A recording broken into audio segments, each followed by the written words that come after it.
Dalam sejarah penjajahan di Nusantara, korupsi ternyata tidak hanya terjadi pada bangsa Indonesia. Bangsa penjajah yang memegang tampuk pemerintahan ternyata juga melaksanakan praktik korupsi. Buktinya ada pada masa penjajahan Inggris antara tahun 1811 hingga 1816. Pada masa itu, Inggris menunjuk Thomas Stamford Raffles sebagai penguasa daerah jajahan dengan jabatan Letnan Gubernur Jenderal. Selama ini, sangat jarang sejarawan yang membahas mengenai praktik korupsi Raffles. Kebanyakan hanya membahas mengenai kebijakan-kebijakannya selama menjajah, beserta dengan dampaknya terhadap masyarakat Nusantara. Berdasarkan pada artikel yang ditulis oleh Mahmud Effendi, kita dapat mengetahui praktik korupsi yang dilakukan oleh Raffles dan kroninya. Pada tahun 1812, Raffles berpendapat bahwa pemerintahan Inggris di Nusantara sangat membutuhkan dana segar untuk kegiatan operasional. Jika tidak segera mendapatkan dana segar, maka kegiatan operasional akan berhenti dan negara bisa rugi.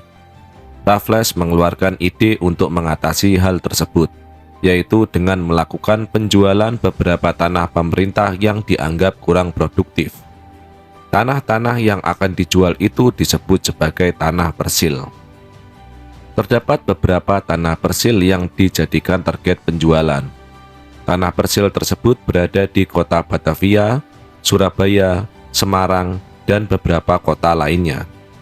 Terdapat setidaknya 20 wilayah tanah persil yang akan dijual oleh Raffles. Satu tanah persil bisa mencapai luas 2.200 km persegi. Karena kondisi yang mendesak, apalagi mata uang Rix dolar nilainya jatuh terhadap dolar Spanyol, maka pada tahun 1813, Raffles memulai misi penjualan tanah-tanah persil ini. Setelah berkonsultasi dengan penasehat kepercayaannya, Muntinghe, Raffles membentuk komisi penjualan. Komisi ini bekerja dengan gaji $75 per bulan. Selain itu, komisi ini juga dijanjikan akan mendapatkan bonus jika tanah-tanah persil yang ditawarkan berhasil terjual. Terdapat aturan menarik yang diterapkan pada komisi ini, di mana etnis Cina dilarang untuk membeli tanah persil yang ditawarkan. Hal ini dikarenakan etnis Cina sudah diberikan hak dalam perdagangan. Langkah selanjutnya setelah komisi penjualan terbentuk adalah melakukan pengiklanan. Salah satu sarana pengiklanan paling penting pada masa itu adalah dengan memanfaatkan saluran resmi informasi pemerintah, yaitu Government Gazette. Sayangnya, karena minimnya pengiklanan melalui media lainnya, hanya sedikit masyarakat yang mengetahui penjualan tanah-tanah persil tersebut. Calon pembeli mendapatkan tawaran menarik andai kata berhasil melakukan pembelian tanah persil. Tanah yang sangat luas dengan batas-batas alam tersebut akan dimiliki oleh pembeli beserta dengan rakyat dan seluruh sumber daya yang terdapat di dalamnya. Artinya, pembeli nantinya akan seperti raja kecil di tanahnya masing-masing. Mereka bahkan bebas memerintah rakyat yang masuk dalam kawasan tanah mereka. Tanah persil yang sudah dibeli dengan segala hak yang terkandung di dalamnya inilah yang kemudian disebut dengan tanah partikelir. Sistem penjualan tanah-tanah persil ini menggunakan sistem lelang. Siapa yang menawar dengan harga tertinggi, maka dia yang akan menjadi pemenang. Dari sinilah muncul dugaan-dugaan kecurangan, bahkan praktik korupsi.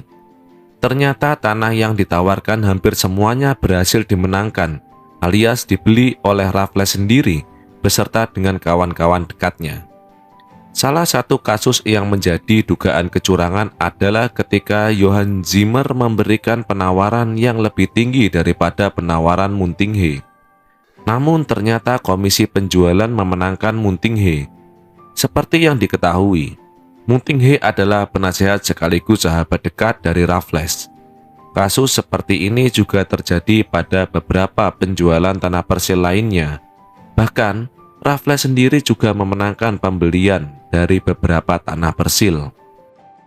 Tanah-tanah yang terjual ini rupanya merupakan tanah-tanah produktif yang menguntungkan pembelinya. Kebanyakan merupakan tanah penghasil kopi. Masalahnya adalah yang berhasil membelinya adalah Raffles dan kroni-kroninya seperti McQuaid, De Wilde, Muntinghe, dan Engelhard. Setelah berhasil dibeli, dalam waktu singkat harga kopi naik drastis dari yang sebelumnya hanya 5 Rix-Dollar per pikul menjadi 15 Rix-Dollar per pikul. Kopi-kopi ini pasti terbeli karena ada klausul bahwa penjualan wajib dilaksanakan kepada pemerintah Inggris dan pemerintah Inggris wajib membeli kopi-kopi tersebut. Mayor Jenderal Gillespie yang memang kritis terhadap Raffles meminta untuk dilaksanakan penyelidikan terhadap komisi penjualan atas dugaan praktik-praktik kecurangan. Gillespie berharap dalam waktu dekat pemerintah wajib membeli kembali tanah-tanah Persil yang sudah terjual tersebut. Sayangnya, hingga pemerintahan Inggris berakhir di Nusantara, tidak ada tindakan lebih lanjut untuk mengusut kasus ini.